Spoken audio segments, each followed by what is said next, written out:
Así como es importante proteger nuestros dispositivos de virus y malware, así como nos preocupamos de proteger nuestra identidad y nuestras relaciones ante los riesgos en Internet y en redes sociales, es importante seguir identificando aquellos aspectos del ámbito socioemocional que aplican tanto en nuestra persona como en el ámbito digital.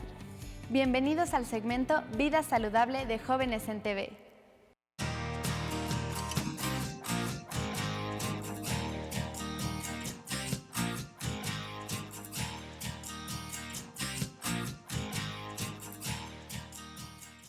Anteriormente hablamos de nuestros derechos sexuales y reproductivos, y hoy vamos a explorar dos conceptos que vienen ligados a la experiencia de la sexualidad humana y sus relaciones: la comunicación y el consentimiento. Para entender cómo estos dos conceptos se ligan e influyen en la experiencia de la sexualidad compartida, vamos a ver esta cápsula. Comunicación y consentimiento. ¿Te suena? Si no, vamos a recapitular. Según la Real Academia de la Lengua Española, la palabra comunicar significa descubrir, manifestar o hacer saber a alguien algo. Y la palabra consentir significa permitir algo o condescender en que se haga. Si has decidido emprender tu viaje de experimentación en el mundo de la sexualidad, no debes de perder de vista estas dos palabras nunca. Y cuando te digo que nunca, es porque son dos conceptos clave que te ayudarán a tender puentes confiables de respeto, de cuidado, de afecto y de goce compartido con otros. La sexualidad humana es un acto de placer, una conexión que tiende lazos entre personas que en un momento dado se sienten cómodas la una con la otra para compartir un encuentro. Para que esta comodidad exista, necesita haber comunicación verbal, hablar de lo que los dos desean de ese encuentro, generar acuerdos y, lo más importante, manifestar un consentimiento verbal y positivo. ¿Te ha pasado que, al estar con alguien que te gusta, crees que esa persona piensa igual que tú, sienten igual que tú y desea lo mismo que tú? Para confirmar que esto es así, antes de entrar en acción, siempre es mejor preguntar, hablar, averiguar si los dos están en el mismo canal. Si aún no queda claro, aquí va un ejemplo. Mariana bailaba con un chico en una fiesta y de pronto él puso sus manos en su cintura.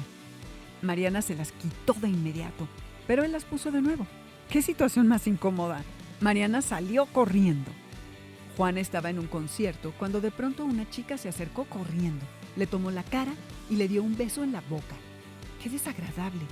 Juan jamás dio su consentimiento. Cuando hablamos de consentimiento, debes de tener claro que un sí significa un sí y un no siempre significa un no. Siempre tienes derecho a decir un no y a detenerte en cualquier momento que lo desees. Tu cuerpo es tuyo y tú decides. Habla, exprésate, comunícate y siempre cerciórate de recibir consentimiento verbal y positivo antes de actuar. No des nada por hecho. Hola Luis, bienvenido. Nos encanta tenerte aquí el día de hoy. ¿Cómo estás? Muy bien, gracias. Gracias por la invitación. No, a ti al contrario. Oye, me siento muy emocionada por este tema porque me parece que para los jóvenes es muy importante informarse, sobre todo en esto que vamos a hablar, que es el consentimiento.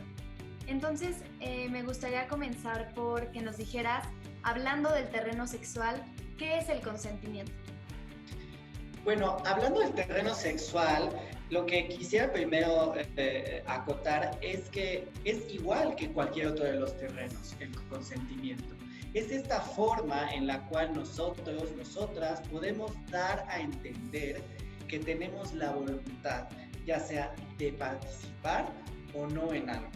Por ejemplo, en algo muy común que sucede todos los días, si alguien te ofrece un vaso de agua, tú puedes decir si quieres o no quieres el vaso de agua. Debe ser entendido de la misma forma en el terreno de lo sexual.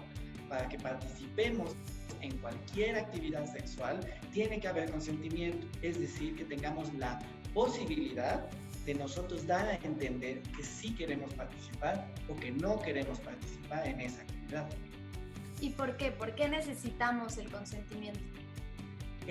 El consentimiento se necesita porque es a través de él en el cual sabemos que la persona está participando con toda su voluntad y en total libertad. ¿Cuál es el riesgo de tener, por ejemplo, una actividad sexual sin que haya consentimiento? Es que esto puede ser considerado una violencia sexual. Ya puede ser acoso sexual o hasta abuso sexual, porque la persona no pudo dar a entender que quiso o no participar en esto. Por eso es tan importante que cuando hablamos de actividades sexuales tengamos presente todo el tiempo qué significa el consentimiento y cómo podemos obtenerlo. Justo acabas de mencionar el entender a la otra persona. Entonces, ¿cómo sé yo que la otra persona desea o no desea lo mismo que yo deseo? Mira, la forma más fácil de hacerlo es preguntándole a las personas, haciéndoles preguntas como si están cómodos participando en esto, si quieren o no hacerlo. Pero yo también puedo entender que quizá en una actividad sexual no puedes estar haciendo la pregunta muchas veces, y entonces lo importante es que también puedas tener un poco de comunicación no verbal. Esto se refiere a que sepas un poco de cómo las personas están reaccionando a lo que está sucediendo. Si sus cuerpos responden a ello, puede ser que haya consentimiento sexual. Lo importante es que si tienes dudas de si la persona está o no disfrutando o aceptando participar en cualquier actividad sexual, lo importante es hacerlo claro en ese momento. Siempre hacer las preguntas de si está cómoda o cómodo participando en esto o si quisiera alguna otra cosa.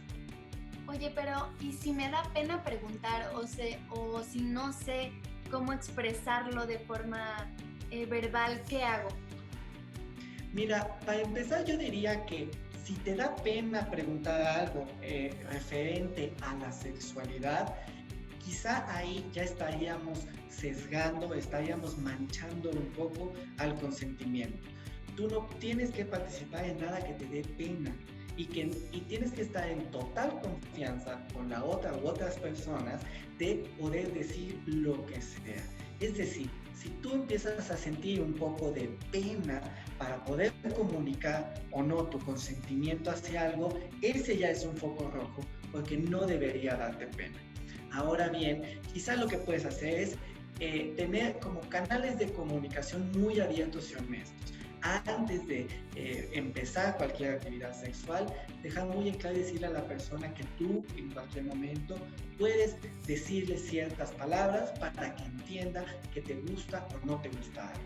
O quizá que sepa ciertas reacciones de tu cuerpo para que las pueda entender de que sí estás queriendo participar en algo o no estás queriendo participar en algo. ¿Y cómo puedo yo acercarme a una persona sin ser invasivo o sin que se entienda como acoso? Mira, para que nosotros podamos empezar quizá alguna actividad sexual sin que las personas piensen o que estamos acosando a otra persona, yo creo que hay varios puntos que tenemos que recordar para que se pueda dar esta actividad en total libertad. Es decir, para empezar, es que las personas tienen que tener entusiasmo de participar en cualquier actividad. Esto quiere decir que quieran hacer las cosas que están haciendo. No que estén haciendo las cosas porque es lo que se espera. Por ejemplo, si tú tienes un novio o una novia y esta persona se espera que tenga relaciones sexuales contigo, eso no es consentimiento. También otro es que tienes que ser muy específico de lo que vas a proponer hacia las personas. Las personas no pueden dar su consentimiento si se sienten o han sido engañadas, si no saben a qué van a participar. Tienen que también estar informadas de que las personas, de que el consentimiento caduca. ¿Qué quiere decir? Que no importa que si te dio su consentimiento para participar en cierta actividad sexual en el pasado, no significa que todo el tiempo ya te dio su consentimiento. Todo el tiempo tienes que estar recordando que esa persona lo está haciendo en total libertad. Y entonces quizá con estos elementos tú puedas acercarte un poco. Pero yo creo que el más importante debe ser el que elimines cualquier tipo de desventaja que haya entre las personas que van a participar en una relación sexual. ¿Por qué? porque si hay una desventaja, entonces el consentimiento no puede darse. Imagínate, por ejemplo, cuando es una persona menor de edad. Que sea una persona menor de edad la pone en desventaja y entonces no hay posibilidad de que haya consentimiento. Y no solamente parecerá acoso, sino que será acoso. Cualquier forma que ponga en desventaja a las personas frente a poder decir sí o no, es una forma de acoso sexual. Y entonces lo que tienes que hacer es asegurarte que la persona está en completa libertad de decirte sí o no. Oye, esto que dices me parece muy, muy importante. Me gustaría poner un ejemplo, o sea, porque pasa mucho, ¿no? Que yo le digo, no sé, en el ámbito sexual, que sí, pero de repente yo le digo que no, que ya no quiero, y aplican el, pero ya me dijiste que sí. Entonces, ¿cómo puedo yo poner límites? Para empezar, lo que a mí sí me gustaría también recordarles a todas y a todos es que no es nuestra responsabilidad completa la de poner o no los límites. Las personas no pueden abusar de nuestra confianza en ningún momento, y no porque nosotros no hayamos puesto límites significa que ya no han cometido un tipo de violencia en contra de nosotros. No es nuestra responsabilidad el poner los límites todo el tiempo, sino que las personas tenemos que saber cómo comportarnos entre nosotros. Pero ahora entiendo lo que acabas de decir. Quizás has dicho que sí y a mitad de una actividad ya no deseas hacerlo. Lo importante es que puedas tener la libertad de comunicar. Yo puedo entender que pueda ser un poco incómodo o inclusive a las personas pueda parecerles un poco molesto, ya que tenían muchas ganas de participar en alguna actividad.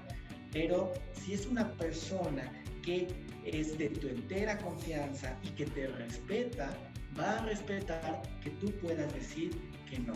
Lo que puedes hacer es decir quizá que no en este momento, que puede ser que quizá en otro momento te sientas con mayor libertad de realizar cualquier actividad.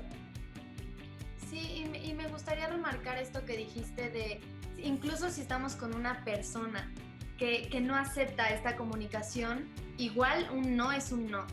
Y tenemos que aprender a respetarnos y a respetar al otro.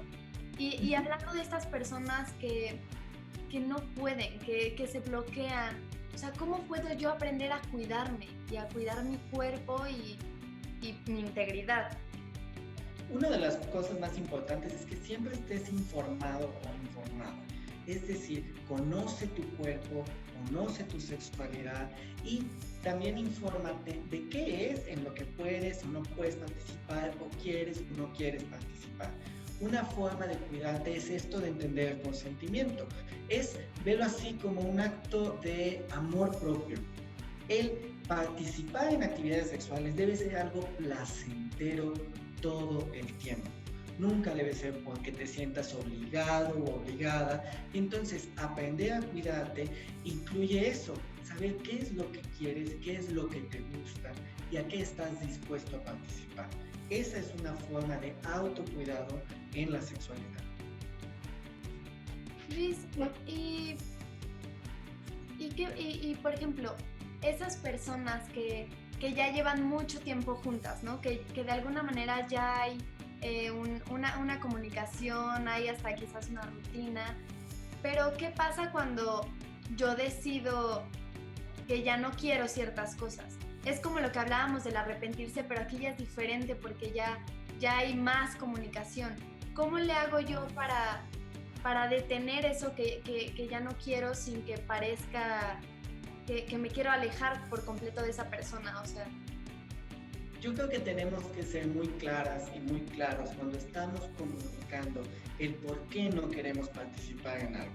No significa que estemos obligados a dar explicaciones de por qué no queremos, pero si nos sentimos comprometidos o comprometidas de alguna forma, quizá el tener una comunicación abierta en el cual a las personas les hagamos saber por qué no queremos participar puede ayudarnos, sobre todo como lo mencionas en una relación de quizá mucho más tiempo. Sin embargo, esto no significa que ya aunque hayamos consentido algo no podamos revertirlo en el futuro. Mira, por ejemplo, imagínate una pareja de personas que ya están casadas. El que ya estén casadas no significa que ya dieron su consentimiento a participar en todas las actividades sexuales que su pareja quiere en el futuro, ni siquiera en ese estado de casamiento. Es decir, inclusive las parejas casadas tienen que volver a darse el consentimiento cada vez que participen en alguna actividad. Pero lo positivo de relaciones interpersonales, con un poco más de historia, un poco más larga, es que quizá las formas de comunicación han evolucionado un poco más. Ya no es necesario quizás solamente la expresión verbal, sino con una expresión corporal sabremos si nuestra pareja quiere o no participar en alguna actividad. Y también con el tiempo conoceremos que a veces no querrán y están en total libertad de hacerlo, y eso no significa otra cosa más que en ese momento no desean tener nada. Luis, muchas gracias. En un momento regresamos contigo. Gracias. En un momento regresamos con Luis Hidalgo, pero antes los invito a ver esta cápsula. Soy una chica, soy un chico. Tengo derecho a ejercer mi sexualidad como yo lo decida. Mi cuerpo es mío y mío el derecho de decir sí o decir no a todo aquello que entra en contacto con él. Aprendo a expresar con palabras lo que no deseo. Merezco ser escuchada, escuchado y mi decisión respetada. No me agradan tus abrazos. Me incomoda que me toques. No deseo tocar tu cuerpo. Aprendo a expresar lo que yo deseo y sé que debo pedir tu consentimiento. Me gusta sentir tu caricia. Me gusta estar cerca de ti. ¿Te puedo besar? ¿Te puedo abrazar? ¿Estás cómodo con esto? ¿Me puedo acercar más a ti? Soy un chico. Soy una chica. Tengo derecho a ejercer mi sexualidad y debo hacerlo con responsabilidad. Me aseguraré de recibir permiso de nuevo, de tener tu consentimiento, de mirarte con sensibilidad. Me cuido yo y te cuido a ti.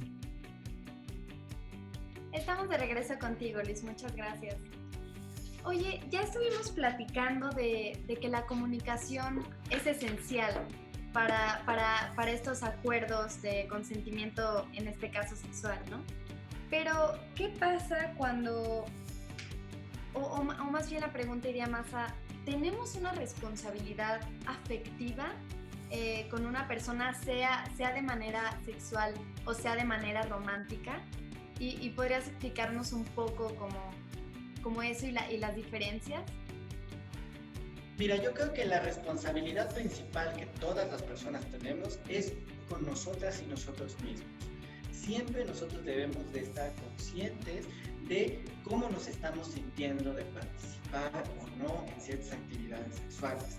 Eso es lo que tiene que ser preponderante, más importante que antes de sentirnos responsables de otros. Saber que somos responsables de nuestro propio sentir y de nuestra forma de poder o no consentir en algunas situaciones.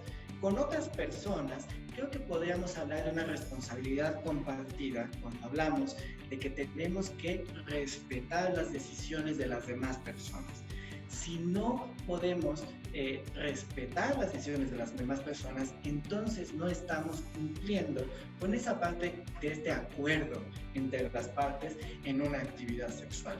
Es parte de nuestra responsabilidad respetar las decisiones de la otra persona. Yo no puedo decidir por alguien más. Y eso es la forma en que a mí me hace responsable de escuchar también a las demás personas.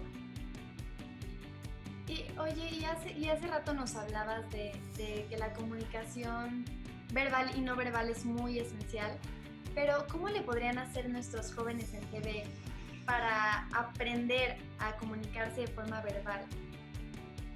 Mira, yo creo que aprender a comunicarse de forma verbal depende de cada quien. Todas las personas tenemos nuestro propio lenguaje que utilizamos y sabemos cómo lo podemos expresar. Y entonces es por eso que cuando digo que quizá el entusiasmo es uno de los elementos del consentimiento sexual que pueden ayudarnos con la expresión.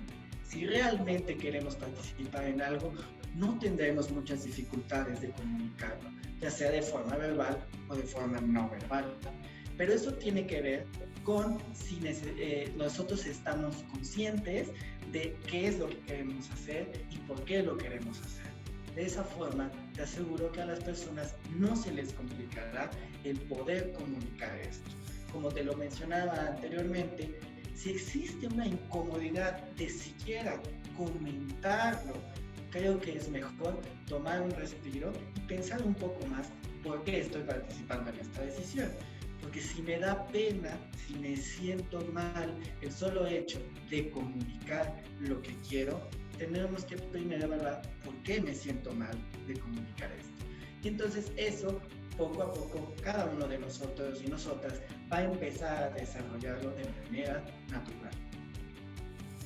¿Y por qué es importante conocer nuestra responsabilidad afectiva en alguna relación, independientemente del vínculo que se genere después de la relación sexual? Pero ¿por qué es importante conocer esa responsabilidad que tenemos con el otro y con nosotros mismos?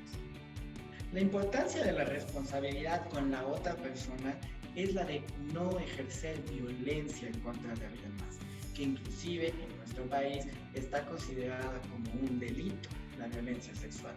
Eso es ahí recae la importancia de por qué tenemos que saber sobre el consentimiento, por qué tenemos que saber que se tiene que dar en total libertad, porque de no hacerlo, nuestra responsabilidad es entonces asumir las consecuencias de haber cometido una violencia sexual, por ejemplo.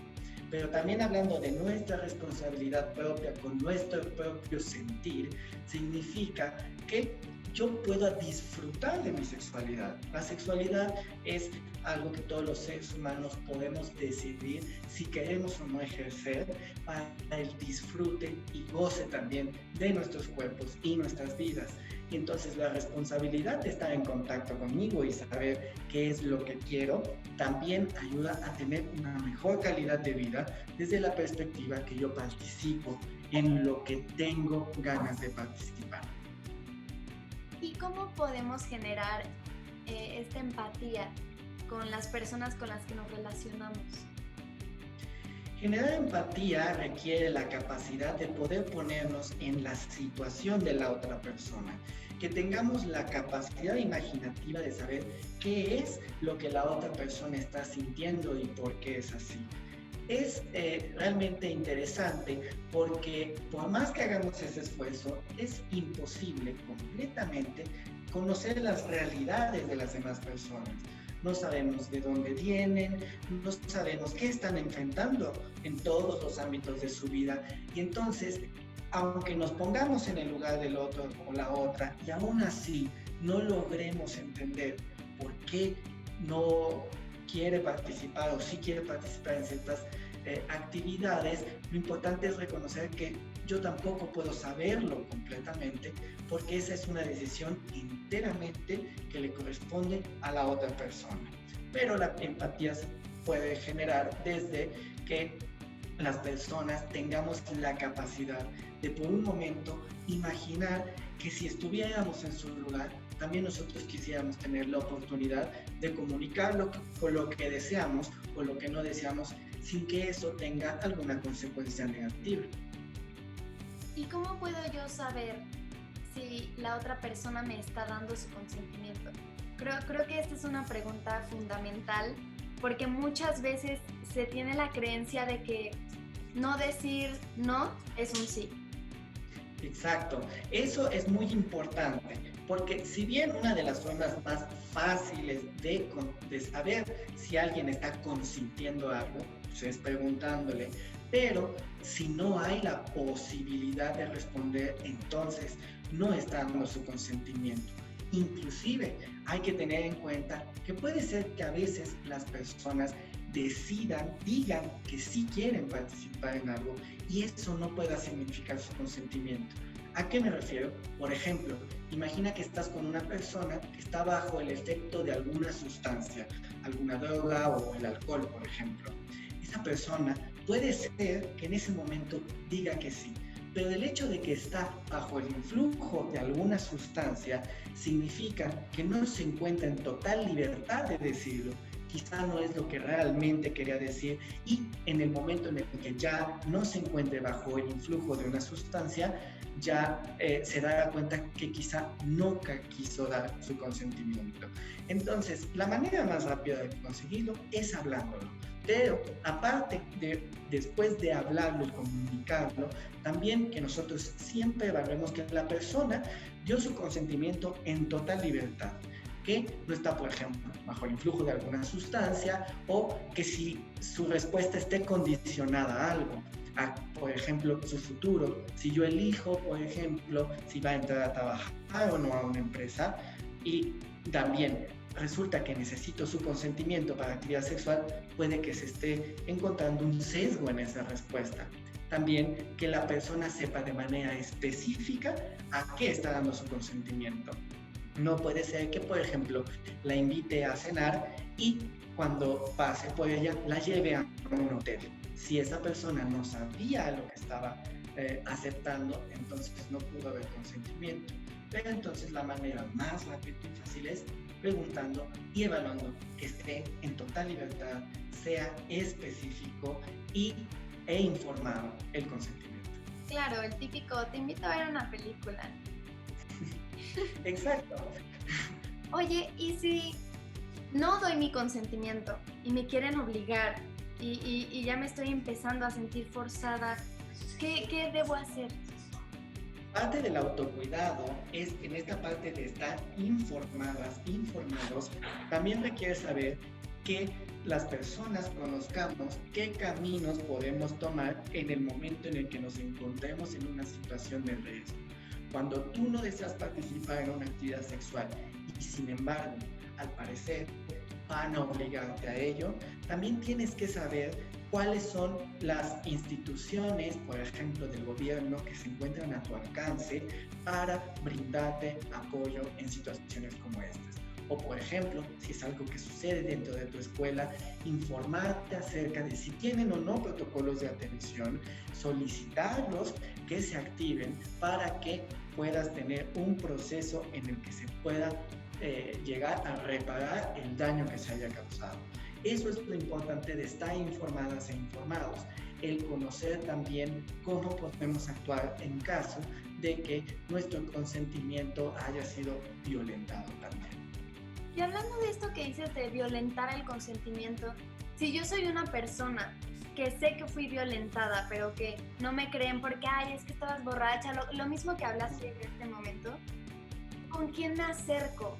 ¿A dónde voy? Si a lo mejor hay momentos en los que voy a una institución y me piden pruebas, pero no tengo pruebas, entonces, ¿qué hago? Mira, lo importante es también que sepas que cuando se comete un delito, por ejemplo, como el acoso o el abuso sexual, las víctimas no están obligadas a presentar ninguna prueba. Su testimonio es suficiente para que deban creerles. Pero entiendo, puede ser que el proceso de presentar algún tipo de queja sea un poco revictimizante, es decir, que vuelvan a cuestionar todo el por qué ha sucedido las cosas o inclusive quieran culparte de lo que sucedió. Lo primero que tienes que saber es que nunca puede ser tu culpa.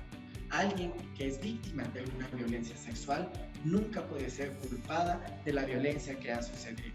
Si en las instituciones quizá no encuentras un apoyo como ese, siempre busca en tu comunidad organizaciones o grupos de apoyo de personas que puedan tener algo que se llama la perspectiva de género. Y esto quiere decir que trabajan con esta mirada en la cual reconocen a las víctimas como personas que no son responsables de lo que les sucedió y que necesitan quizá de mecanismos de atención para que puedan ayudarles a sobrellevar la situación. Luis, se nos acabó el tiempo, pero muchas gracias por esta entrevista. Me parece fundamental que los jóvenes sepan todas estas cosas y que se informen. En verdad te agradezco que nos hayas acompañado el día de hoy. No, gracias a ti. Yo solamente me gustaría mencionar que el consentimiento es ese camino para disfrutar de nuestra sexualidad. A través del consentimiento les aseguro que tendremos una sexualidad mucho más sana y disfrutable. Gracias. Así es, Luis. Muchas gracias a ti. Hoy aprendimos que la comunicación abierta es la base de las relaciones humanas y sexuales. Nos vamos llenos de información y con mucho que practicar ya. Recuerden que todo lo que aquí aprendemos es siempre a favor de nuestra vida saludable. ¡Hasta pronto!